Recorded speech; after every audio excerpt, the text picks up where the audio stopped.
pessoal, tudo bem com vocês? Meu nome é Tainá, eu sou acadêmica em enfermagem e coordenadora de marketing da Liga de Enfermagem Curativos e Feridas LECEF da Universidade de Uberaba. É um prazer ter vocês aqui acompanhando a nossa primeira jornada de prevenção à lesão por pressão. Sejam muito bem-vindos a mais uma aula. E a aula de hoje ela vai ser ministrada pela professora Carolina Prado. Ela é enfermeira e mestre em atenção à saúde pelo UFTM, doutoranda do Programa de Enfermagem Fundamental da USP, de docente e coordenadora do curso de enfermagem na Uniub e associada à Associação Brasileira de Enfermagem e Dermatologia, que é a SOBENT. Além de tudo, ela é nossa coordenadora docente. Carol, seja muito bem-vinda e uma ótima palestra a todos vocês. Olá, pessoal, tudo bem? É um prazer estar aqui hoje a convite da LECEF, que eu tenho muito orgulho de fazer parte também como coordenadora docente. E estamos aqui hoje para falar um pouquinho sobre lesão por pressão no ambiente hospitalar. Parece ser um assunto que tudo que tinha para ser dito já tenha sido dito, né? Às vezes a gente tem essa impressão. Muita publicação, nós temos muitas revisões sistemáticas, com meta-análise, sem meta-análise, muitos ensaios clínicos, estudos observacionais, estudos epidemiológicos que apontam, que trabalham com o tema lesão por pressão. Mas será que tudo já foi estudado sobre esse assunto? Será que tudo já foi dito? Acho que não. Ou então tem alguma coisa estranha acontecendo. Porque mesmo sendo um assunto que há muitos anos está em pauta, os índices, de incidência e prevalência de lesão por pressão dentro das instituições de saúde ainda são muito altos. E a gente precisa entender o que é que está acontecendo, o porquê que ainda temos uma incidência tão alta de um evento adverso que ele é, na grande maioria dos casos, veja bem, não é em todos os casos, mas na sua grande maioria, um evento adverso é evitável. Sim, existem, e já existe essa classificação de lesão por pressão inevitável. Situações bem específicas, com um paciente que tem um quadro clínico bem grave, com todos os fatores de risco intrínsecos, extrínsecos, todos trabalhando contra a assistência, e aí esse paciente acaba desenvolvendo lesão por pressão. Mas veja bem, esses são os casos mais raros. A maior parte dos pacientes desenvolvem lesão por pressão dentro do hospital durante a sua internação, poderia ter sido evitado. Vamos entender um pouquinho hoje, então, como evitar essas lesões. É possível evitá-las? É preciso investimento financeiro ou uma mudança de comportamento é suficiente para essas mudanças? Vamos entender um pouquinho mais sobre esse assunto. Eu trago para vocês uma apresentação, e sei que vocês já tiveram algumas palestras nessa jornada, alguns assuntos aqui já foram abordados, mas eu vou trazer um pouquinho para vocês sobre o porquê que a gente trabalha, por que a gente resolveu fazer a jornada, da LECEF no mês de novembro.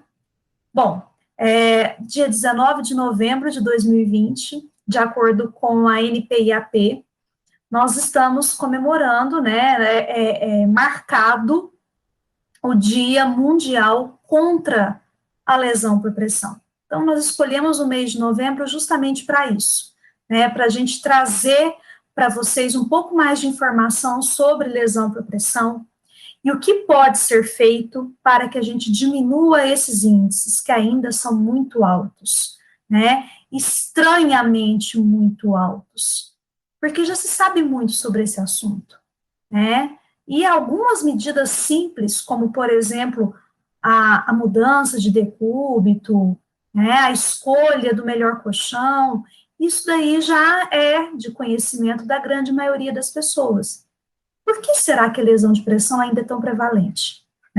Será que porque nós ainda, aqui no Brasil principalmente, temos um dimensionamento de pessoal aquém do necessário?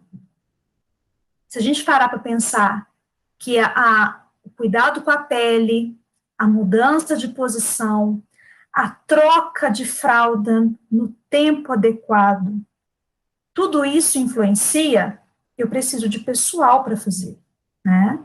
Então, vou falar um pouquinho para vocês hoje, de acordo com o novo guideline da NPIAP, que foi lançado no ano passado, e também de acordo com alguns outros estudos, algumas revisões sistemáticas, sobre o que pode ser feito para reduzir a incidência de lesão por pressão no ambiente hospitalar, ok? E quando a gente fala de lesão por pressão no ambiente hospitalar, vem na nossa cabeça a UTI, né? Um lugar onde é mais comum. Só que não, gente, olha, lesão por pressão na UTI é comum pelo grau de comprometimento do paciente, pela gravidade do quadro do paciente, porém a UTI, devido às leis, às RDCs, ela conta com uma quantidade de pessoal, um dimensionamento de pessoal muito mais adequado do que os setores de internação.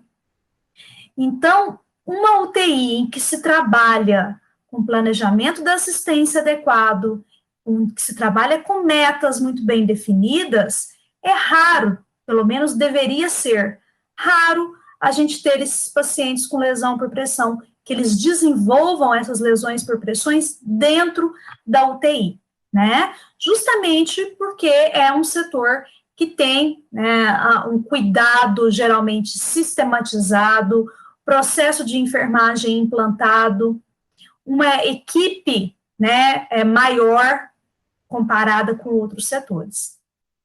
Um lugar que pouca gente sabe que existe lesão por pressão, mas que ela existe e não é tão raro assim, a UTI neonatal, né? O recém-nascido prematuro, sedado, ou que tem algum comprometimento neurológico e é um bebezinho que normalmente ele é mais quieto, né, não é tão agitado, é muito normal a gente ter lesão por pressão na região occipital, por exemplo, né? E aí as pessoas pensam, mas por quê, né? A UTI neonatal também tem um quantitativo de profissionais adequado, porque a gente acredita que lesão por pressão aconteça só em idoso, né? A maioria dos estudos, cartilhas que a gente encontra, voltadas para a população idosa.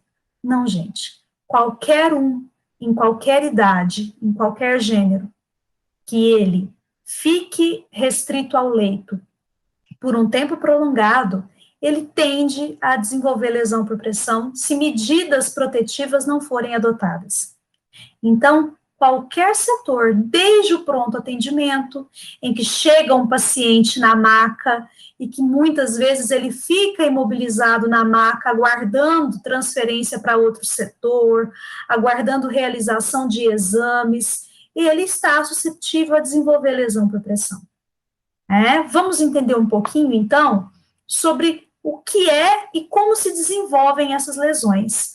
Muita gente acredita que a lesão por pressão, para acontecer, ela demora vários dias para que ela surja. Não, pessoal, de forma alguma. Vocês, inclusive, viram isso com a professora Camila, quando ela traz sobre lesão por pressão no paciente cirúrgico. Um procedimento cirúrgico de poucas horas, ele pode, né, ser um fator de risco para o paciente desenvolver essas lesões. Então, o que está por trás disso?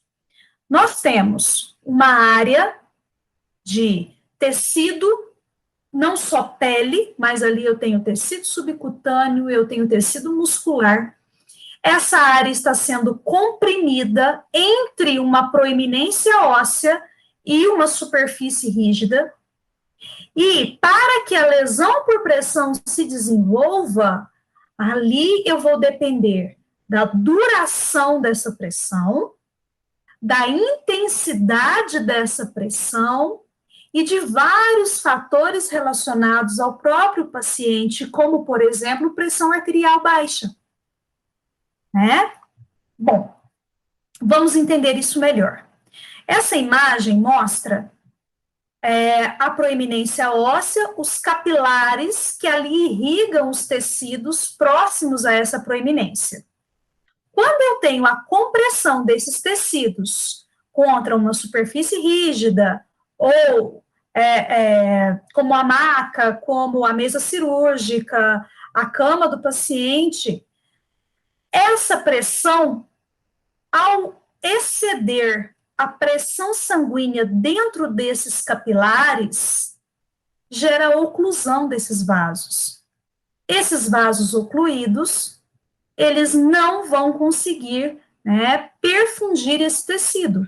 Então, há uma interrupção, uma redução da chegada de sangue com oxigênio e nutrientes para esses tecidos. Começa aí o processo de morte celular. Essa pressão dentro do capilar, ela é de aproximadamente 32 milímetros de mercúrio. Então, quando a pressão, né, que a gente também chama de pressão de interface, né, pressão de interface entre a proeminência óssea e a superfície, quando ela excede esses 32 milímetros de mercúrio, eu já tenho a obstrução desses vasos. Se eu tenho uma pressão arterial muito baixa, e isso é comum, por exemplo, no paciente que recebeu anestesia, porque a anestesia causa vasodilatação periférica, então essa pressão aqui vai ser menor ainda nesse paciente. Logo, mais fácil dessa pressão de interface ser maior do que a pressão dentro do capilar. E aí vai acontecer, como eu expliquei para vocês, a redução do fluxo sanguíneo e iniciar o processo de isquemia do tecido. Por isso que em determinadas situações, eu não preciso de dias para que uma lesão por pressão se instale, tá? Outro detalhe interessante, e aí a gente aprende muito isso dentro do centro cirúrgico. O paciente, ele vai demorar alguns dias para demonstrar, né, para mostrar essa lesão por pressão. Ela nem sempre está presente imediatamente após o procedimento cirúrgico. Os estudos apontam que até 5 dias depois do procedimento cirúrgico, o paciente ainda tem risco de desenvolvimento de lesão por pressão. Tá? Tanto que os estudos que avaliam se o paciente desenvolveu lesão por pressão no intraoperatório, eles avaliam o paciente antes da cirurgia, imediatamente após a cirurgia, e 24 horas, 48 horas, 72 horas depois da cirurgia. Porque essa lesão, ela nem sempre se instala instantaneamente após o procedimento cirúrgico. Quando a gente tem, por exemplo, um recém-nascido prematuro internado na UTI, e ele tem, como todo mundo sabe, a superfície corporal do bebê, a distribuição de tecido, ela é diferente do adulto, né? Relativamente, o crânio do bebê, ele é muito maior, então ele tem uma proporção maior. Essa região é uma região onde eu tenho uma proeminência óssea na região occipital, bem importante, e eu tenho uma camada de tecido, de pele, fina. Não é um local do corpo onde eu tenho, por exemplo, grande quantidade de tecido adiposo, nem uma musculatura farta. Logo, né, a proeminência óssea fica muito próxima à superfície, e aí a compressão desse tecido, ela é mais eficaz, né, essa compressão, ela é mais presente, e isso daí gera um risco maior do desenvolvimento desse tipo de lesão.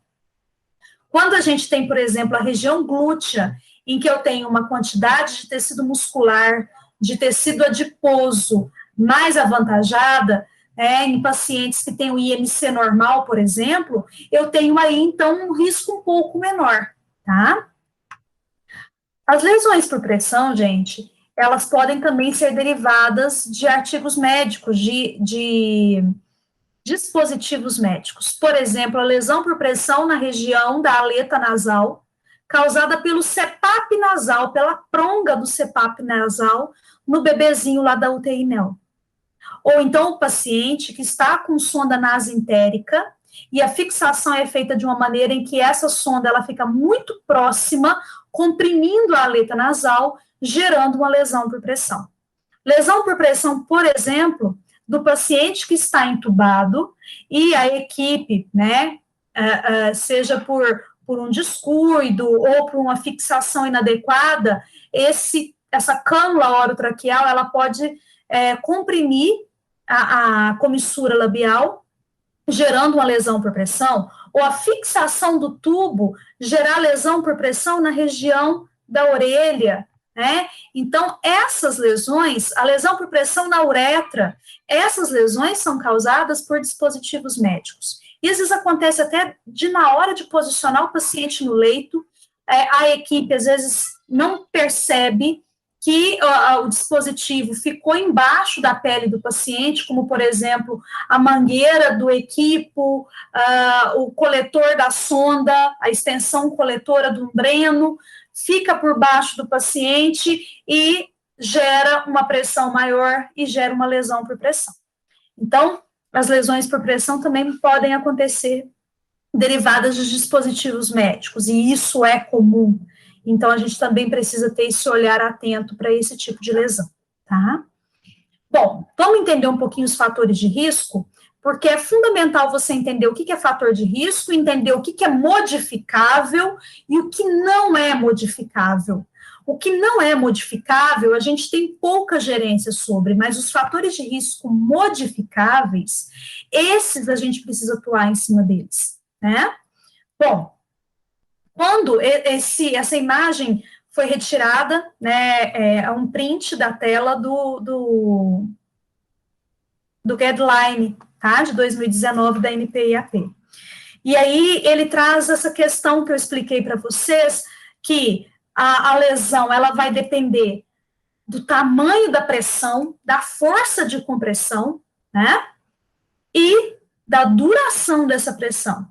Então, eu posso ter lesão por pressão quando eu tenho uma pressão sobre o tecido alta, e essa lesão, ela pode acontecer num curto período de tempo, 1 hora, 2 horas, 3 horas. Eu tenho também compressões leves, mas que, pelo tempo maior, pode gerar uma lesão por pressão. Um paciente que está no seu leito, num colchão de densidade adequada, mas ninguém faz a mudança de decúbito. Então, é uma pressão de interface pequena, não é tão grande, porém o paciente fica na mesma posição por dias, e aí eu tenho a presença dessa lesão por pressão, né? Há fatores intrínsecos de tolerância do paciente que também influenciam na ocorrência de lesão por pressão. Então, há questões anatômicas, a saúde da pele do paciente, aí claro que entra a questão da idade, porque o paciente mais jovem, ele tem uma quantidade maior de tecido conjuntivo na derme, ele acumula mais líquido na derme, ele tem uma pele mais firme, mais resistente. O paciente idoso, ele já tem uma ligação entre a epiderme e a derme já diminuída, ele tem perda de fibra elástica, ele tem muita perda de líquido na pele, então eu já tenho uma perda de tumor, a pele é mais fina, é mais suscetível à lesão, tá? Quanto mais proeminências ósseas evidentes o paciente tem, maior o risco, então pacientes muito emagrecidos têm um risco maior do que pacientes de IMC normal, questões relacionadas a cisalhamento, a fricção, ao microclima. Então, vamos falando mais à frente sobre isso. Então, os estudos apontam, gente, os estudos de incidência, eles apontam que a idade mais favorável para a ocorrência de lesão são pacientes acima de 65 anos. Lembre-se bem, isso daqui é em que público que é mais comum acontecer. Não quer dizer que não aconteça em jovens. Ok? Acontece sim, e com frequência, mas a gente tem uma quantidade muito maior de idosos acamados do que de jovens, né? Então, isso é esperado. A pele do idoso, né, é uma pele também que tem uma tolerância menor à pressão, por isso, um risco maior de lesão. O sexo masculino, os estudos apontam que é mais comum em homens do que em mulheres. Isso não tem uma explicação fisiológica muito bem definida, mas é algo que aparece, né, nos estudos. O IMC influencia diretamente, tanto o IMC abaixo de 18, quanto o IMC acima de 30. Então, tanto o paciente muito emagrecido, quanto o paciente obeso tem risco de desenvolver lesão por pressão. O paciente emagrecido, justamente porque é normal que esse emagrecimento esteja associado a um quadro de desnutrição. A desnutrição leva uma tolerância, uma fragilidade dos tecidos bem maior do que um paciente normalmente nutrido, tá? Sem falar que há uma proeminência óssea muito mais evidente, né? Uma pele mais fina, uma pele mais seca, uma tendência maior para abrir a lesão.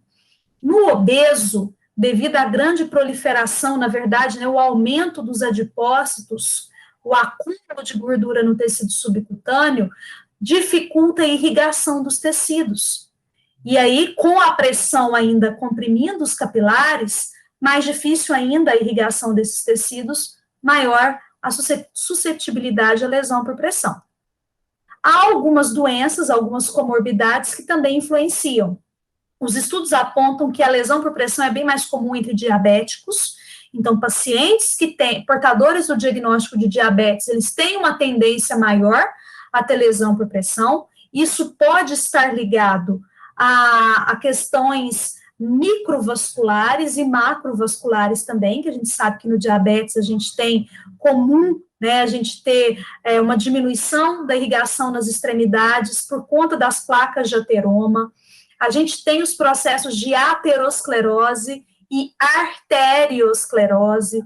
Na arteriosclerose, eu tenho uma parede de vaso mais enrijecida, eu tenho um vaso mais estreito, então a chegada de sangue, ela é reduzida.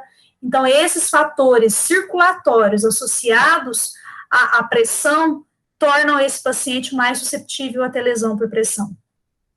Problemas cardiopulmonares, a baixa oxigenação dos tecidos, né? Então, vamos imaginar um paciente internado com um quadro de pneumonia grave pela COVID-19, ele tem uma dificuldade já na oxigenação do sangue, e esse sangue oxigenado, então pouco oxigenado, já tem dificuldade para chegar aos tecidos, né? E ainda com a pressão e a compressão dos capilares, isso se torna mais crítico.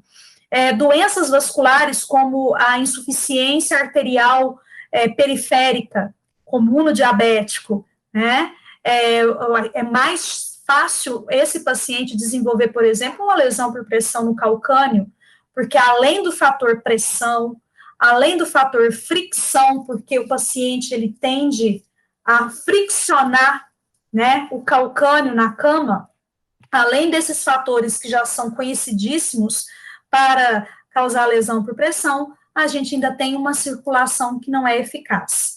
Imunossupressão também está ligada, né, e isso atrapalha também tanto, é um fator de risco para lesão por pressão, quanto é um fator que atrapalha a cicatrização dessa lesão depois que ela já está instalada. Imobilidade, é claro, né, um dos principais fatores, e aí essa imobilidade, ela precisa ser avaliada. O enfermeiro que cuida do paciente, que está restrito ao leito, ele tem que entender se esse paciente, ele tem uma mobilidade física prejudicada, se é uma mobilidade no leito prejudicada. Não, ele não consegue andar, mas ele se movimenta bem no leito, então esse risco já diminui, né? Não, ele não anda, ele movimenta muito pouco, mas pequenas mudanças ele consegue fazer, isso já ajuda, né? Então o enfermeiro, ele tem que ter essa visão até para ele conseguir orientar o paciente e envolver o paciente nesse processo de prevenção. A questão da anemia, né, então, pacientes que têm uma baixa hemoglobina, um baixo hematócrito, ele tem uma tendência maior a desenvolver lesão por pressão, até pela dificuldade da perfusão tecidual, da chegada de oxigênio aos tecidos, desnutrição, baixa proteína sérica, principalmente albumina, então, pacientes com quadro de hipoalbuminemia, eles têm uma tendência maior a ter lesão por pressão. Uma coisa importante, que até vem no guideline, né, é que, ok, baixa albumina é fator de risco, mas não avalie o paciente do ponto de vista nutricional, utilizando apenas taxa de albumina sérica, né? Precisam fazer outros exames, outras avaliações para chegar no diagnóstico, para chegar nessa questão da desnutrição. Não utilizar somente a albumina como parâmetro para dizer que o paciente está nutrido ou desnutrido. Isso é importante, tá? Quanto mais tempo de internação o paciente tem, maior o risco. Os estudos mostram, né, que os pacientes que desenvolvem lesão por pressão normalmente têm um tempo de internação mais prolongado. Tabagistas, né, até pelo efeito da nicotina, que é vasoconstrictor, que atrapalha também a perfusão tecidual. Pacientes que já tiveram lesão por pressão anteriormente tendem a ter uma chance maior de ter outra lesão por pressão. Hipotensão arterial, como eu expliquei para vocês, e é comum acontecer, por exemplo, no centro cirúrgico ou com o paciente gravemente enfermo lá na UTI. Se a gente pega um paciente, gente, grave, vamos imaginar um paciente de COVID, né? Nós temos lá um paciente na UTI, ele está entubado, sedado, então ele está imóvel, ele tem um quadro de pneumonia grave, ele tem 70% dos pulmões comprometidos, então ele tem uma doença pulmonar que atrapalha a oxigenação sanguínea. Ele está em uso de drogas vasoativas, que muitas vezes, para manter a pressão arterial normalizada, essas drogas fazem vasoconstricção periférica, né, noradrenalina, é comum paciente de UTI em uso de nora, e a nora diminui, né, a chegada de sangue nas extremidades. Pele é extremidade, gente. Então, é comum você ter esse paciente com a diminuição da perfusão. Logo, isso é fator de risco para lesão por pressão, né? Esse paciente, normalmente, com o passar dos dias, ele pode evoluir para quadro anêmico, ele pode, se não tiver um acompanhamento muito próximo do nutrólogo, do nutricionista, ele pode desenvolver um quadro de distúrbio nutricional, pelo tempo que ele está em inanição, às vezes a dieta interal não é tão balanceada para o tipo físico dele, para o quadro que ele tem, o quadro de saúde dele, ele está internado há muito tempo. Então, tudo isso, olhem para vocês verem a quantidade de fatores de risco que se somam nesse paciente. Então, é um paciente de altíssimo risco para desenvolvimento de lesão por pressão. E há, nessa amostra de pacientes que não é possível você conseguir evitar, né? É o que a gente chama de lesão por pressão inevitável. Mas pense bem, esses pacientes são a grande minoria. E eu vou contar uma coisa para vocês, que é interessante. Quando o paciente tem vários fatores de risco, parece que a gente fica mais atento. E aí a gente emprega um monte de estratégias para ajudar a diminuir o risco de lesão por pressão. O seu Joaquim, que tem poucos fatores de risco, mas também está na UTI, ele é um paciente que ele consegue se mover mais ou menos no leito, ele não tem anemia, ele não está totalmente imóvel, e aí a gente não se preocupa tanto.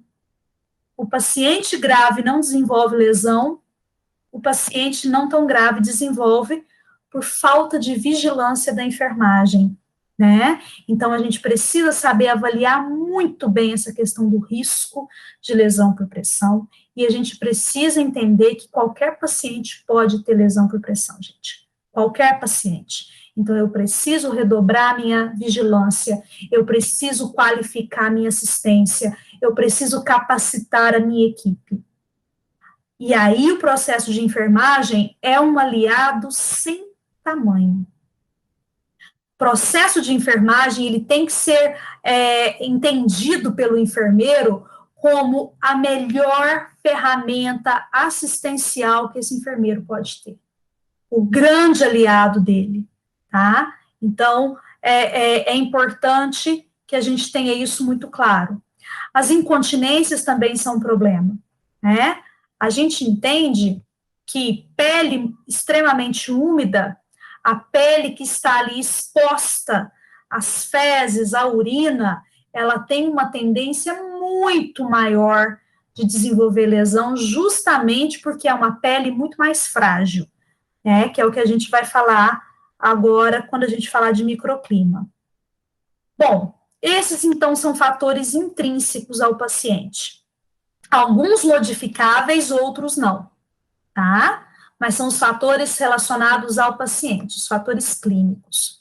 Aqui nós temos os fatores extrínsecos, relacionados ao ambiente, ao cuidado.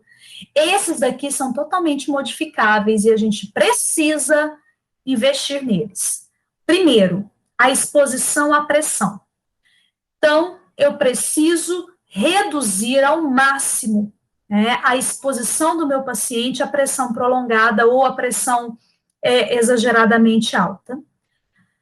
Adoção, né, de protocolos de posicionamento do paciente, utilização de coxins para o posicionamento, superfície de suporte, colchões específicos, né, manter a pele do paciente mais resistente a essa pressão. Isso daí é importante para que a gente reduza, então, essa exposição à pressão.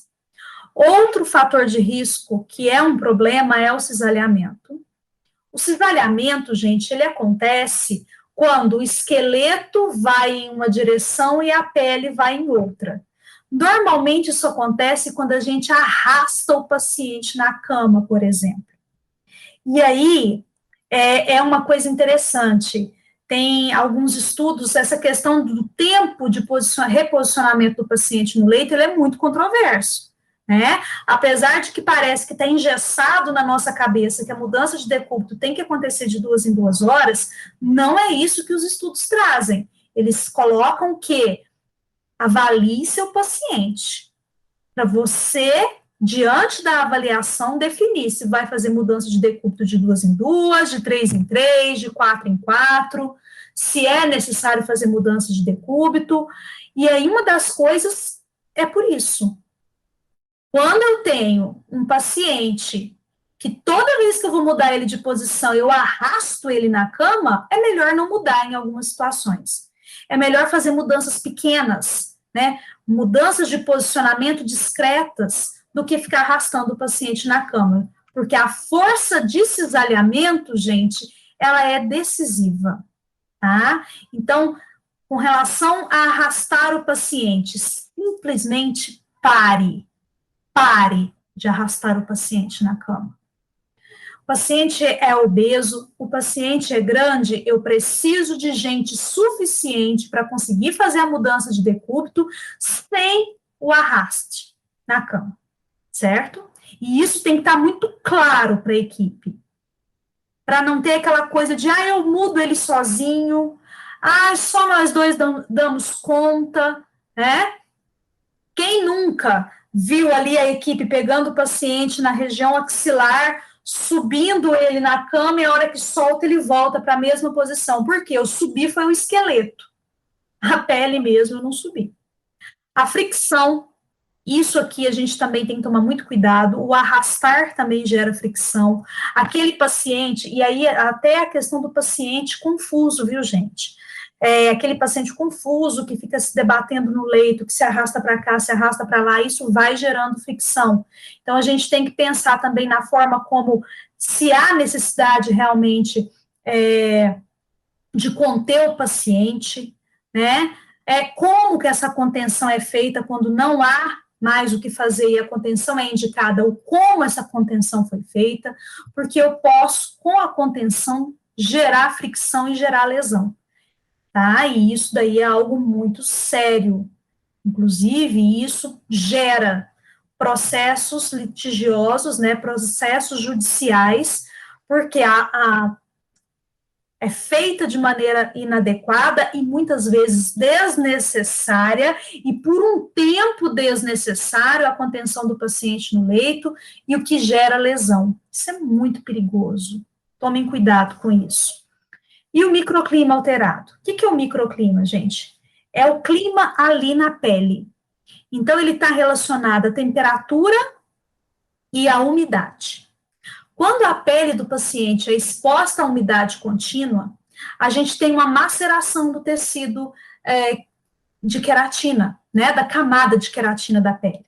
A maceração do extrato córneo da pele torna essa pele mais susceptível à lesão.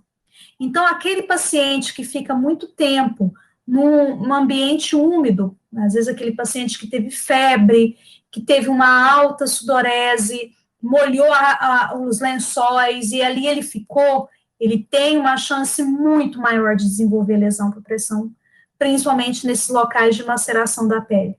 O paciente que está há muito tempo com a fralda suja, seja com urina, seja com fezes, e aí, pior ainda, fezes e urina, nós temos ali uma combinação química que é extremamente danosa para a pele, que além das lesões por pressão, geram também as famosas dermatites associadas à fralda, né? Então, essas questões, a gente precisa ter um olhar e a gente precisa traçar estratégias, né? Afinal de contas, é cuidado de enfermagem, deixar o paciente muito tempo com a mesma fralda, isso daí chega a ser, de certa forma, até desumano, apesar que a gente entende que, às vezes, o número de pessoas trabalhando não é suficiente. Mas a gente também percebe, nas equipes de enfermagem, a falta de um bom líder, a falta de um enfermeiro empoderado de conhecimento e que sabe estabelecer prioridades. Muitas vezes a gente percebe uma equipe que não tem um número adequado de pessoas trabalhando, mas também perde muito tempo com coisas que não são prioridade. E as prioridades, elas vão ficando. Então, a troca de fralda que não é feita no espaçamento de tempo adequado, a mudança de decúbito que não é feita, a troca da roupa de cama que não é feita, por falta de estabelecimento de prioridade. Gente, quem vai dar esse olhar, esse tom para a equipe é você, enfermeiro. É você que é o líder da equipe, é você que define o que são prioridades no meu plantão, o que são prioridades para serem atendidas e trabalhadas. O paciente com lesão por pressão, gente, denota uma insuficiência da enfermagem. Para não, em algumas situações que a gente conhece, em alguns serviços que a gente sabe que o quantitativo de mencionamento não é tão pequeno assim, mesmo assim os pacientes têm desenvolvido lesão por pressão, a gente pode dizer, inclusive, que denota não só insuficiência de pessoal, mas insuficiência de qualidade da enfermagem, e isso é grave. A lesão por pressão não está relacionada somente à enfermagem, eu acabei de falar para vocês que a gente tem lesões de pressão, por pressão, que elas são inevitáveis, certo? A lesão por pressão, ela está relacionada ao estado hemodinâmico do paciente. Às vezes você tem paciente que está tão grave que você não pode mudar ele de posição, né? Que ele desatura, você muda ele de posição, ele sente dor extrema, a gente sabe disso. Mas o que nos deixa, às vezes, preocupados é o alto índice de lesão por pressão em pacientes que não deveriam ter lesão por pressão, que não estão dentro, né, dessa caixinha de pacientes exceção. E é isso que a gente precisa bater pesado e acabar com isso. Bom, aqui rapidamente, né, para resumir tudo isso que a gente falou, quais são as populações de maior risco para desenvolvimento de lesão por pressão? Então, os pacientes graves, principalmente pacientes com instabilidade hemodinâmica, em uso de droga vasoativa, pacientes com lesão de medula espinhal, até mesmo porque eles têm uma imobilidade quase que severa, né, uma imobilidade que o paciente não consegue, muitas vezes, se movimentar de jeito nenhum, ele é totalmente dependente, né, principalmente quando a gente fala de tetraplegia, até que na paraplegia isso não acontece, o paciente tem o movimento dos braços, ele consegue se reposicionar, mas o paciente tetraplégico é um risco muito alto. Pacientes em cuidado paliativo, né? Pacientes obesos, os recém-nascidos e crianças gravemente enfermos, no ambiente comunitário, principalmente por duas situações, o paciente que não tem assistência da atenção primária na sua residência, o paciente que está em uma instituição de longa permanência, mas as equipes não são capacitadas para cuidar adequadamente desses pacientes, ou elas são num dimensionamento muito aquém do que era necessário, de acordo com o grau de dependência dos pacientes. E a gente também tem, em muitos casos, idosos cuidando de idosos, né? O cuidador, ele não tem fisicamente capacidade para colocar o paciente na poltrona, para conseguir levá-lo na cadeira de banho para tomar banho no chuveiro, para fazer a mudança de decúbito, e é essa pessoa que às vezes é também idosa que está cuidando do outro. Então, temos também na comunidade, não é só no ambiente hospitalar, esse alto risco de lesão por pressão. Indivíduos na sala de cirurgia, né, os nossos pacientes perioperatórios. No Brasil, a gente tem, os estudos apontam um índice altíssimo de lesão por pressão no pós-operatório, decorrente da cirurgia, né, decorrente do período que ele esteve no intraoperatório. Tem estudos que mostram desenvolvimento de lesão por pressão estágio 1 e estágio 2 em mulheres submetidas a cesariana. Gente, é um período super curto de cirurgia, né?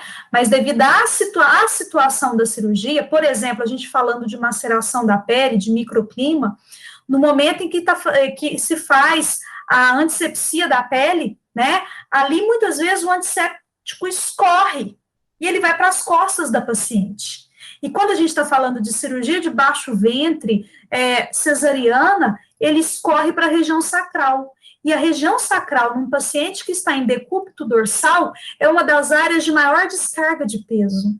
Então, essa mulher submetida à cesariana, ela tem um alto risco, sim, porque ela tem, apesar de um curto período de tempo, naquele posicionamento, ela tem uma pressão muito elevada e outros fatores, como o microclima, afetando, né, induzindo essa lesão. E o guideline também traz, né, o termo pessoas em trânsito, que são pacientes que estão sendo transferidos, né? As macas, muitas vezes, o colchão da maca, ele é muito estreito, muito fino, uma densidade inadequada, o paciente às vezes fica horas na maca, nesse trânsito entre uma unidade e outra, às vezes até entre um setor e outro, né? Quem trabalha em pronto-socorro de hospital público, por exemplo, muitas vezes tem que vivenciar, conviver, né, com os pacientes que ficam ali durante dias, horas numa maca, e aí o risco de lesão por pressão, ele está muito elevado. Então, até os pronto-atendimentos, os pronto-socorros lidam com lesão por pressão, né? Não é coisa só de paciente de UTI.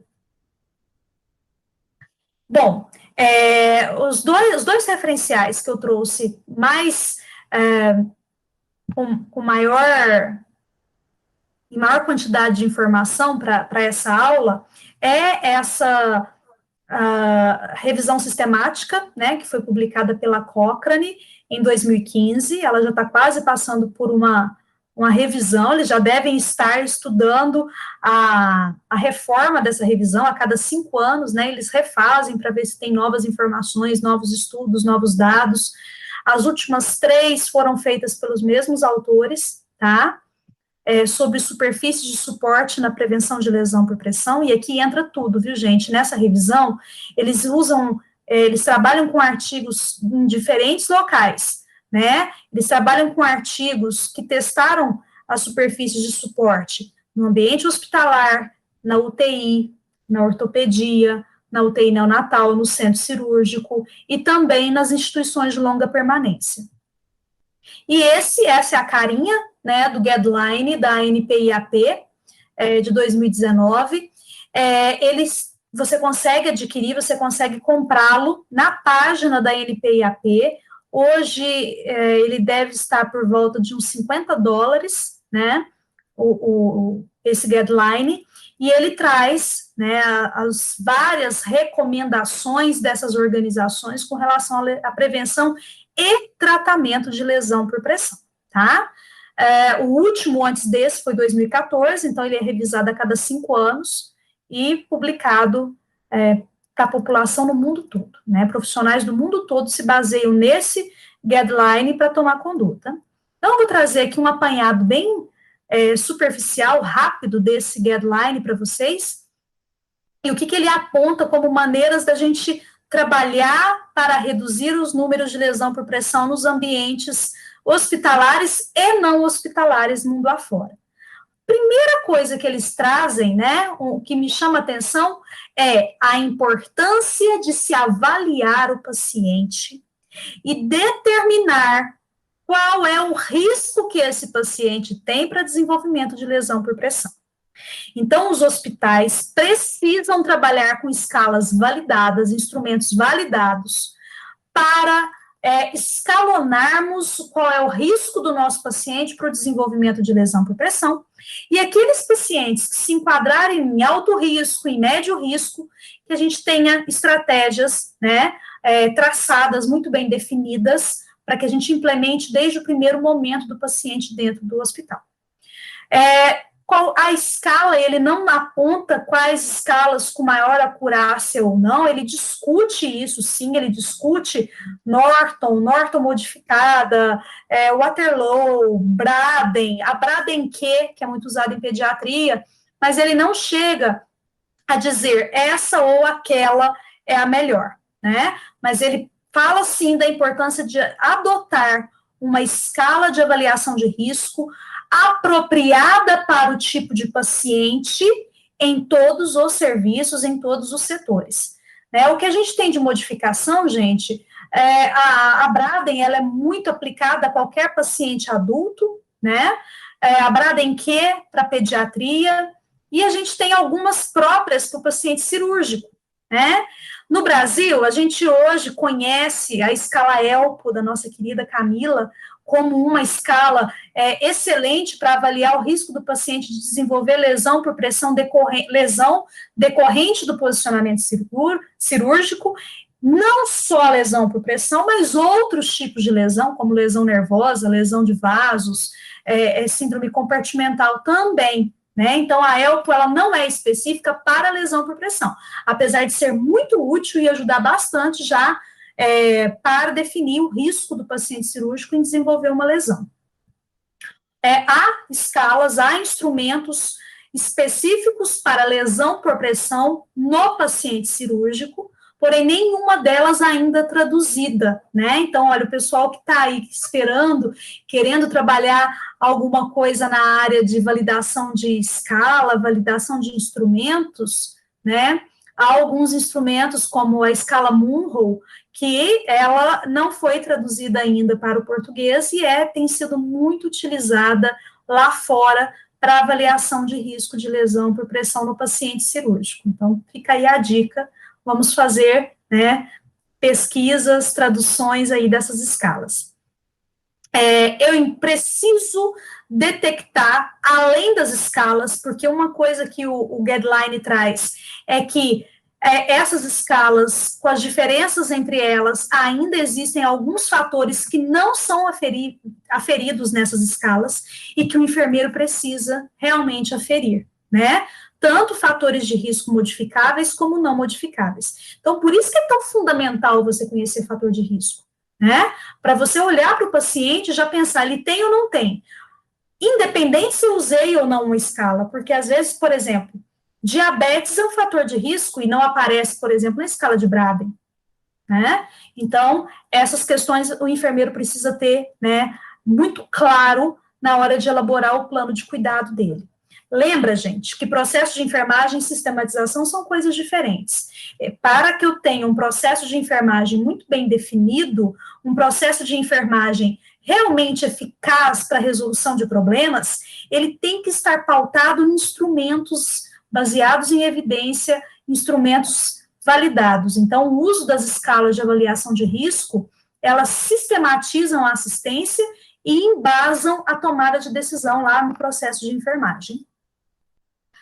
A avaliação, né, do paciente da cabeça aos pés, com foco principalmente nas proeminências ósseas, a importância do enfermeiro de realmente fazer um exame físico completo no paciente, o melhor momento para exame físico relacionado ao banho, porque ali você consegue avaliar a pele minuciosamente, você avalia capacidade de mobilidade do seu paciente, capacidade de transferência de posição, tônus muscular, né? Então, é uma avaliação bem aprofundada e que num momento ali, né, que acontece todos os dias, que é o momento do banho. Então, o enfermeiro, ele tem que estar presente no banho, sim, para que ele consiga fazer uma boa avaliação do seu paciente.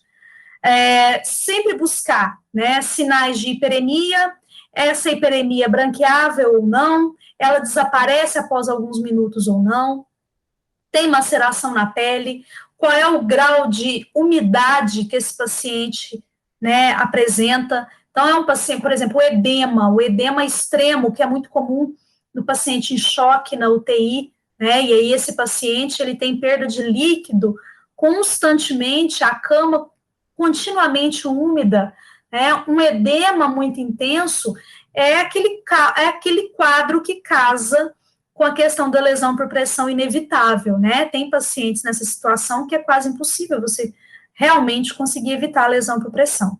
É importante a gente avaliar a dobra cutânea, tá? Principalmente em pacientes obesos, as mulheres que têm a questão da dobra inframamária, dobra interglútea, tá?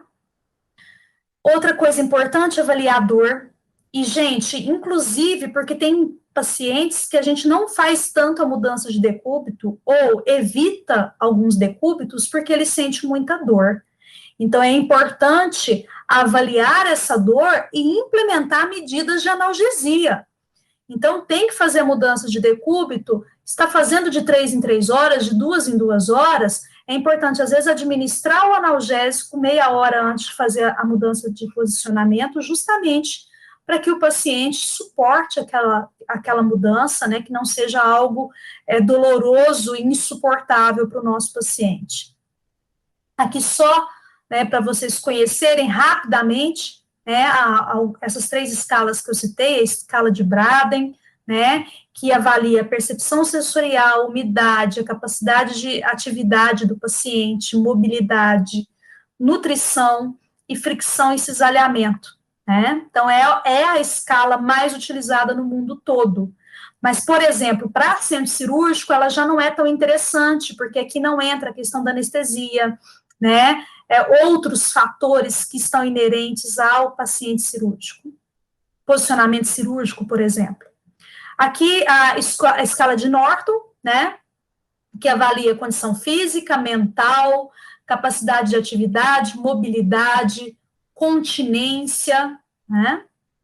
A de Waterloo, aqui é ela adaptada para a língua portuguesa, essa adaptação aconteceu, foi feita, né, em 2003, e ela avalia IMC, tipo de pele, a questão do sexo, ela avalia idade, ela avalia continência, mobilidade, a nutrição do tecido celular, deficiência neurológica, cirurgia de grande porte ou trauma, apetite e medicamentos, né, para fazer a quantificação. É bem completa, mas justamente por ser tão completa, pouco utilizada por ser considerada muito extensa e muito complexa.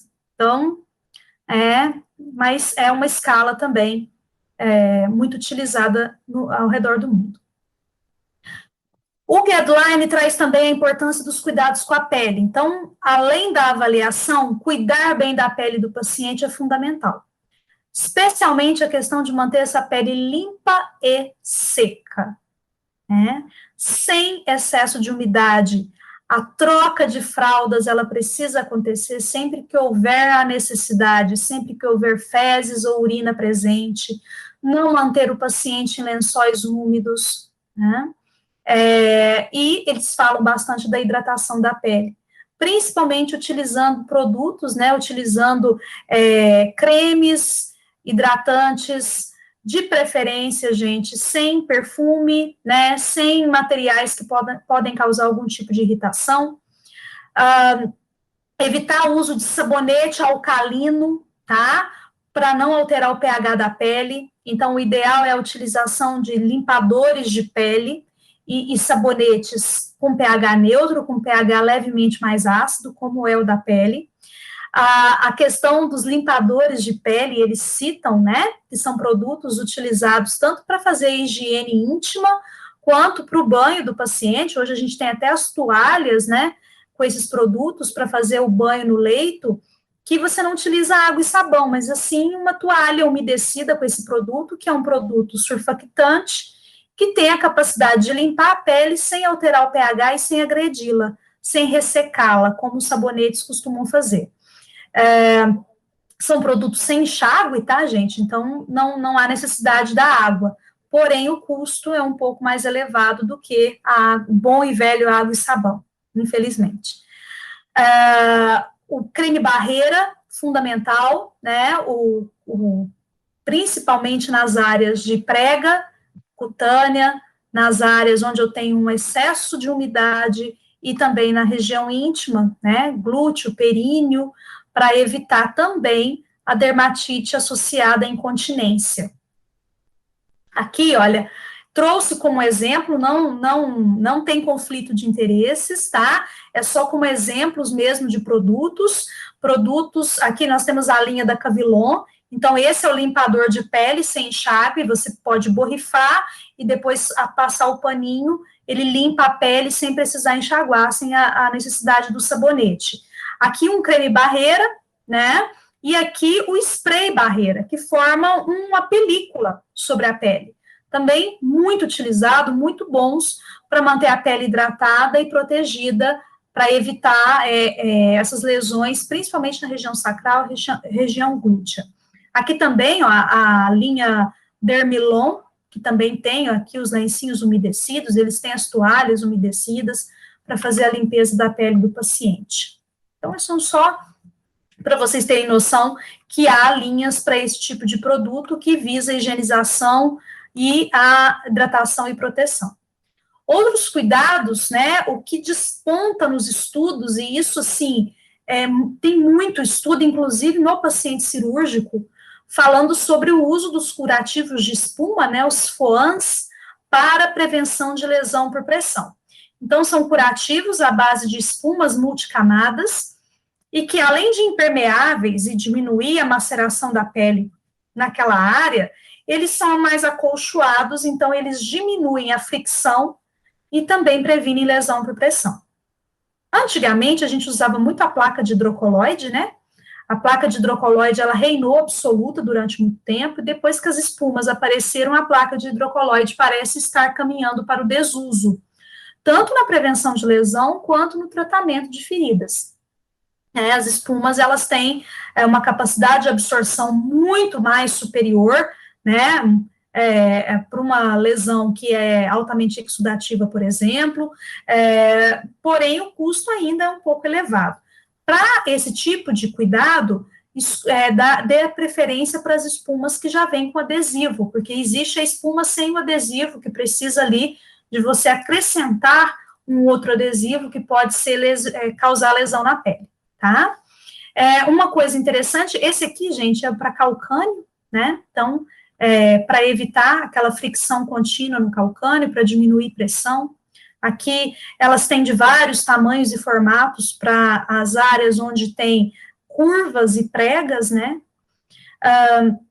Uma coisa interessante que o guideline traz é sobre a escolha do tecido do lençol. Por quê? A fricção é um grande problema, né? Pressão, fricção e cisalhamento é um grande problema. Então, lençóis que tenham o coeficiente de fricção baixo. Por exemplo, aqueles lençóis sintéticos, né, mais lisos, mais fluidos, eles têm um coeficiente de fricção bem menor do que os lençóis à base de algodão, os lençóis 100% algodão, tá? Então, por exemplo, lençóis que têm material semelhante à seda, que desliza com mais facilidade, né? Então, eles são mais indicados do que os lençóis de algodão, que tem um coeficiente de fricção muito mais alto, tá? Então, fica a dica também. A questão do reposicionamento, de 2 em 2, de 3 em 3, o que o guideline traz? Todos os pacientes precisam de um cronograma individualizado.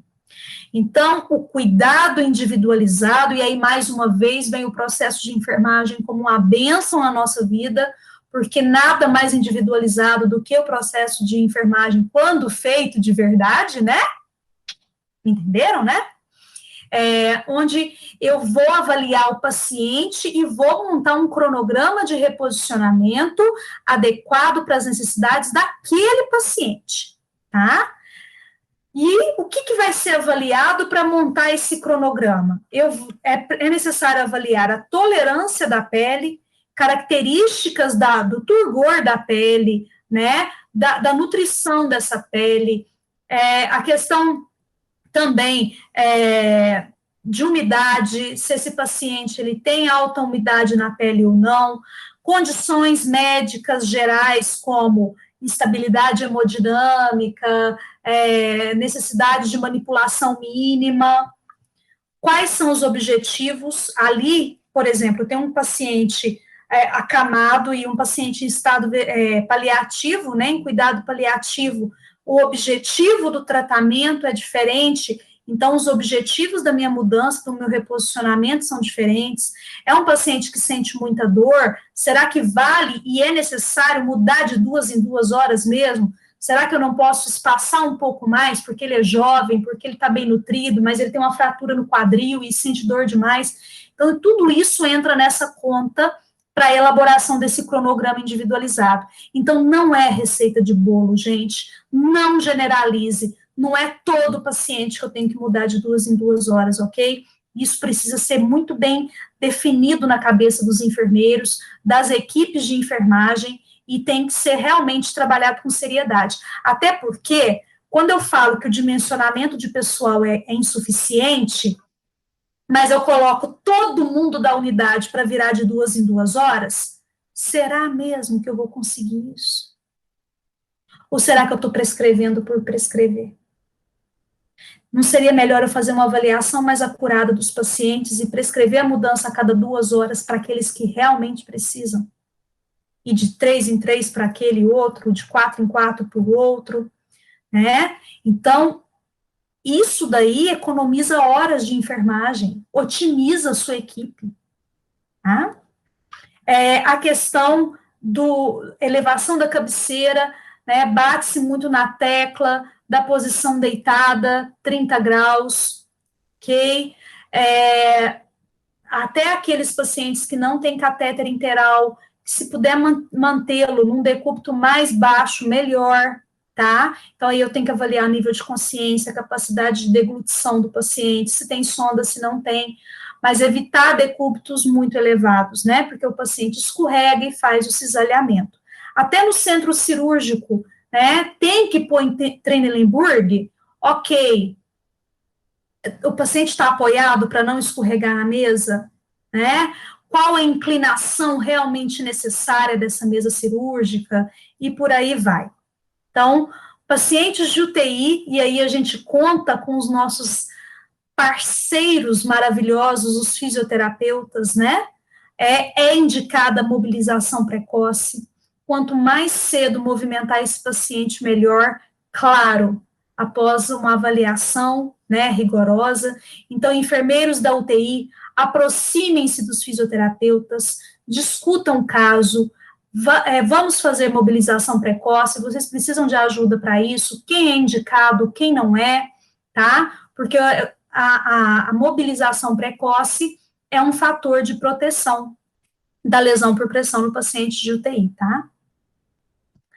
O reposicionamento também, não adianta fazer uma mudança de decúbito de 2 em 2 horas, mas não prestar atenção em alguns detalhes importantes, a questão da descarga de peso, para onde que eu estou jogando a descarga de peso, qual o local, evitar essa descarga de peso em proeminência, tá?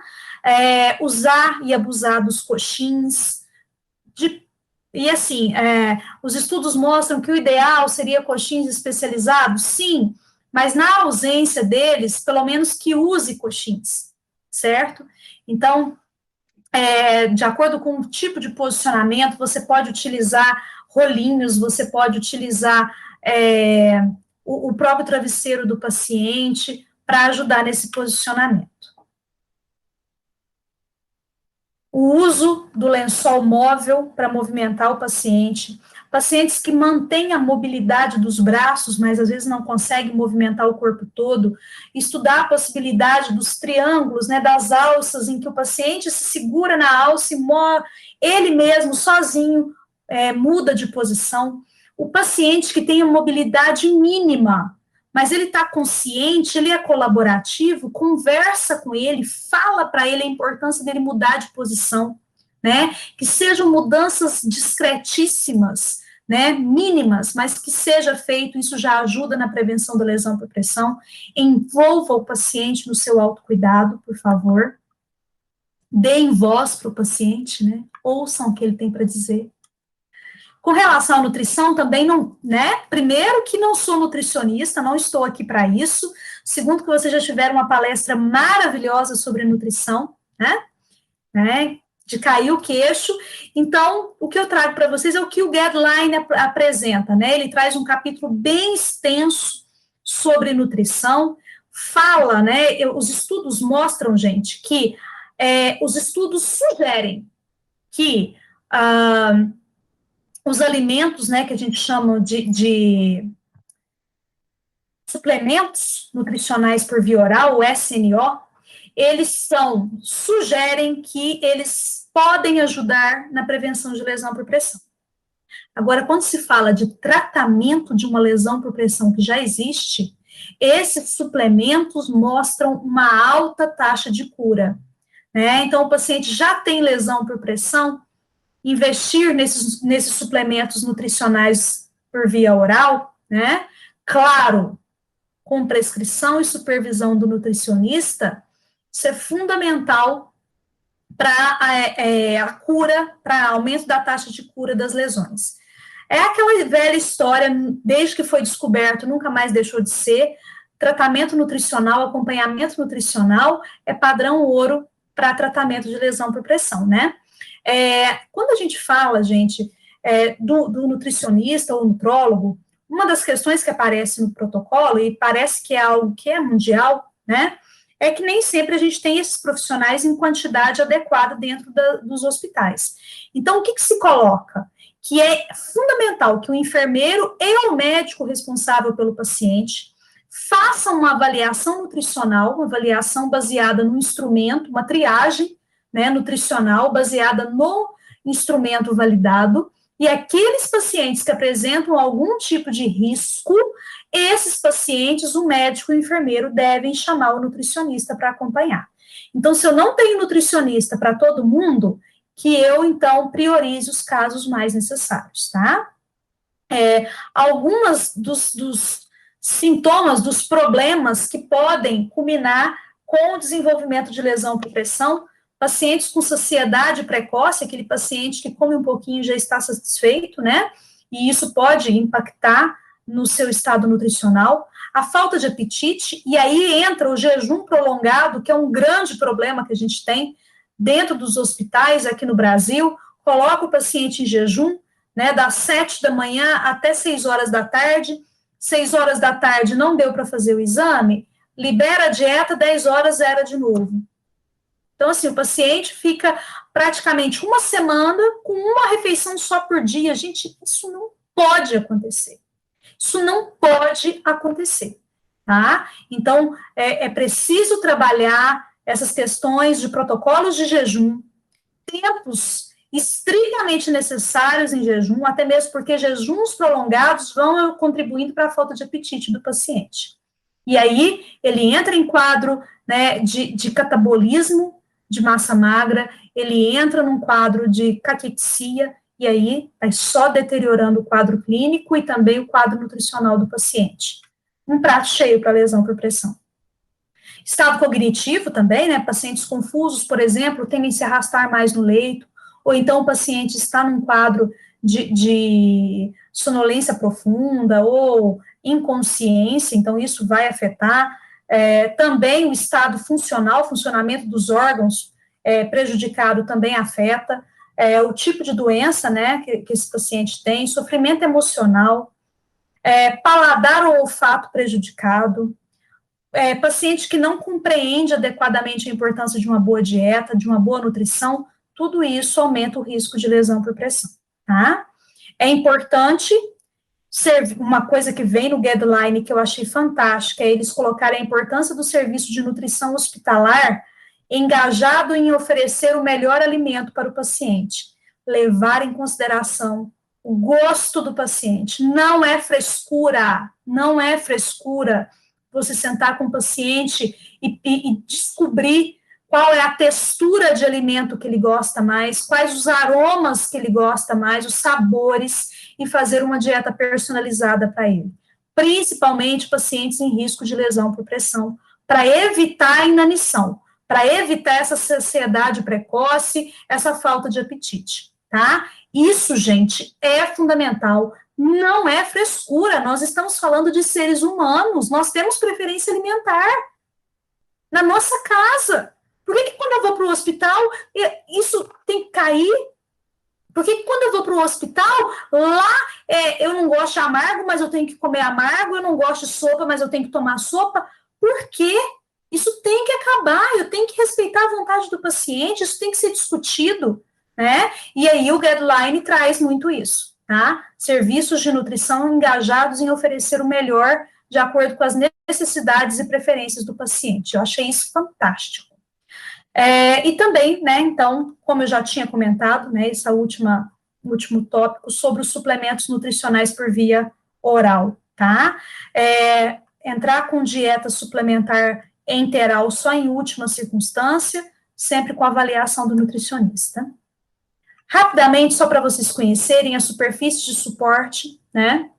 E aí a gente tem vários estudos testando vários tipos de superfícies diferentes. O que é uma grande dificuldade que a gente encontra, a padronização dos materiais e dos nomes dessas superfícies de suporte. Isso é um grande problema, porque às vezes você tem estudos que estão testando a mesma superfície que dão nomes diferentes para ela. Então, quando a gente vai fazer uma revisão sistemática, quando a gente vai fazer uma síntese de evidência, a gente encontra essa dificuldade pela falta de padronização. As classificações geralmente ficam no tipo de superfície, né? A superfície estática, gente, é aquela que não apresenta movimento, né? Ela é parada, ela é inerte, ela não apresenta nenhum tipo de variação. A dinâmica é aquelas que apresentam, por exemplo, algumas células insuflam, outras desinsuflam, e elas vão fazendo uma espécie de massagem, e, claro, né, de mudança da pressão na pele do paciente. Também pode ser classificado como superfícies ativas, que seriam as dinâmicas, né, e as reativas, que seriam as estáticas. Reativa por quê? Porque ela vai prevenir a lesão a partir do momento em que o corpo relaxa ali sobre a superfície, e aí ela reage ao peso do corpo, por isso que eles chamam de reativa. A ativa é aquela, né, que faz essa distribuição de pressão de maneira, muitas vezes, elétrica, né, ligada a uma fonte de energia. E aí a gente também tem a classificação das energizadas e não energizadas. E também, né, a Cochrane adota a comparação entre as superfícies high-tech e low-tech. Low-tech seriam as superfícies reativas, as superfícies estáticas, que empregam materiais, né, que não têm ligação com energia elétrica, que não têm essa atividade. As high-tech são as superfícies, né, ligadas à energia elétrica e que são ativas ou dinâmicas. Isso só para vocês entenderem quando faz a comparação, tá? O que a gente encontra de materiais? Então, existem as sobreposições, que são coberturas colocadas em cima do colchão, tá? Então, eu tenho um colchão padrão, e aí a sobreposição vem por cima desse colchão. Os colchões e os coxins, né? Que são aquelas estruturas que a gente usa para melhor posicionar o paciente. Então, existem sobreposições, colchões e coxins dos mais variados materiais. Nós temos as espumas, e aí a espuma, eu tenho várias propriedades físicas diferentes de espuma para espuma, como, por exemplo, força de indentação, densidade, certo? Poliuretano, o polímero de viscoelástico seco, que é muito utilizado em centro cirúrgico, O colchão de ar estático, que é aquele que você enche o colchão de ar e ele fica paradinho ali, né? Ele é uma superfície estática, reativa. Ou o colchão de ar alternado, que é esse que vai insuflando e desinsuflando essas células, e aí ele vai alternando os pontos de pressão no corpo. Então, eles são dinâmicos, né? São high-tech. E os colchões de gel. Então, eu trouxe aqui algumas imagens para vocês verem, né? Aqui o colchão de ar estático, que é o que a gente mais usa aqui no Brasil, nos ambientes hospitalares, né? Ele tem uma redução da pressão de interface, mas nada muito Na verdade, gente, o que os estudos mostram é que as superfícies dinâmicas ou ativas ou high-tech, elas são melhores que as estáticas, né, as low-techs. Porém, entre nada e a low-tech, é melhor usar a low-tech. Entre a low-tech e a high-tech é superior. High-tech, alta tecnologia, é mais caro. Então, não quer dizer que eu tenha que comprar superfícies high-tech para o hospital inteiro, mas que eu compre algumas para pacientes críticos, né, com risco crítico de desenvolver lesão por pressão. Aqueles pacientes de risco médio, eu posso usar uma superfície low-tech, e para aqueles pacientes de baixo ou sem risco, eu não uso nenhuma. Então, é usar a inteligência também, né, porque a gente sabe que tem, claro, um custo elevado. Uma superfície de polímero elástico, polímero viscoelástico seco, ela é bem mais cara do que uma superfície de gel simples, né, ou de espuma. Então, deixa de espuma para um paciente de risco menor, deixa de viscoelástico para um paciente de risco maior, tá? Então, melhor essa do que nenhuma, entenderam? Uma coisa importante falar aqui com vocês, a gente ainda vê muito esse questionamento sobre aquele colchão, né, que a gente chama de caixa de ovo, né? Gente, aquela superfície, primeiro que ambiente hospitalar, de forma alguma. Como é que você limpa aquela superfície? Né? O risco de infecção é altíssimo. Se ele fica úmido, se ele molha, ele perde completamente a validade. Se você encapa ele, ele perde a função. Então, para ambiente hospitalar, não é indicado de forma alguma. Para ambiente domiciliar, só se não tiver outra opção mesmo, mas com a cabeça de que é totalmente descartável. Molhou, é lixo, não tem como limpar, tá? Então, molhou, vai para o lixo, compra outro. A densidade dele é importante, às vezes ele até funciona melhor para um paciente magrinho, mas para um paciente obeso ele não funciona absolutamente nada, tá? Então, tem essas questões. Então, o colchão de ar estático é uma opção razoável e mais barata, né? Aqui, coxins de polímero de viscoelástico seco, né? Como eu falei para vocês, muito utilizado em centro cirúrgico, né? Aqui um coxim para cabeça, né? Para calcânio. Ele tem uma resistência consideravelmente boa, ele consegue diminuir a pressão de interface. Aqui, a espuma de poliuretano viscoelástica, a famosa espuma da NASA, né? O pessoal tem até os travesseiros da NASA, são superfícies reativas, são low-tech, né? Como o viscoelástico também é low-tech, a espuma viscoelástica também e pode ser utilizada, gente, de acordo com o fabricante, a cobertura que você vai utilizar, né? Se você vai utilizar uma sobreposição ou o colchão, nesse caso aqui, essa espuma de poliuretano geralmente está presente nos colchões, tá? Aqui, superfícies de ar estático para pacientes cadeirantes, também nesse exemplo, né, essa bota utilizada para pacientes de UTI e de ortopedia, neurologia também muito comum, ele deixa o calcânio livre para ele conseguir a questão da transpiração e tudo mais, e além de prevenir a lesão por pressão, gente, previne também a queda plantar, né, uma complicação comum em paciente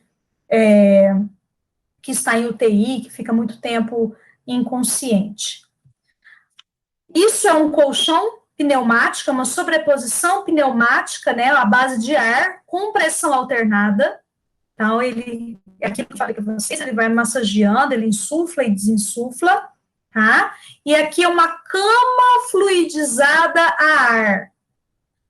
Ambos de alto custo, mas são superfícies ativas. O colchão pneumático com ótimas avaliações nos ensaios clínicos, mostrando uma prevenção, né, de lesão por pressão bem significativa comparada a outras superfícies. Aqui, a sobreposição de ar alternado é uma camada fina, com esses pequenos botões que vão, né, alternando a pressão de ar e vão massageando o paciente, vão alternando a pressão na pele do paciente, muito indicadas para centro cirúrgico, viu, gente? Por quê? Porque apesar dele ser dinâmico, ele não leva a instabilidades no posicionamento do paciente, então não vai atrapalhar o cirurgião, o paciente não fica dançando na mesa cirúrgica, tá? Então, bem interessante mesmo, para prevenção de lesão por pressão, os estudos mostram ser a melhor superfície para prevenção de lesão por pressão no centro cirúrgico, porém tem um custo mais elevado, ou seja, compra um para o seu hospital, para o seu centro cirúrgico e só usa naqueles pacientes com maior risco de lesão, né?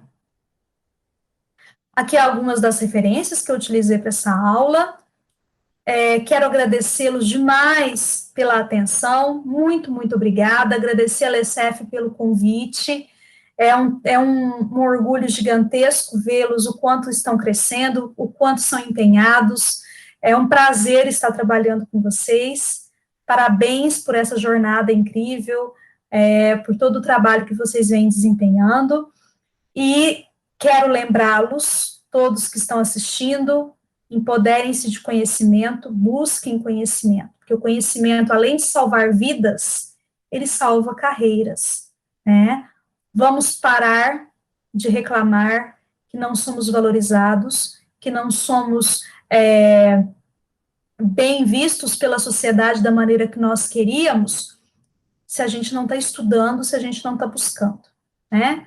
A gente só vai ter o direito de realmente reclamar que o salário não é o ideal, que a valorização não é a que eu queria, o dia que eu tiver certeza que eu fiz da minha parte, tá? Fica a dica. Aqui os contatos, tá? Tanto da página da LECEF, sigam a nossa página da LECEF no Instagram, sigam a minha página também, Prof. Carol Prado, eu posto algumas coisas, alguns conteúdos relacionados a tratamento de lesão.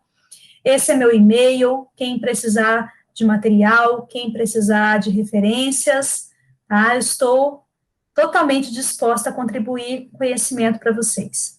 Muito obrigada, foi um prazer estar aqui.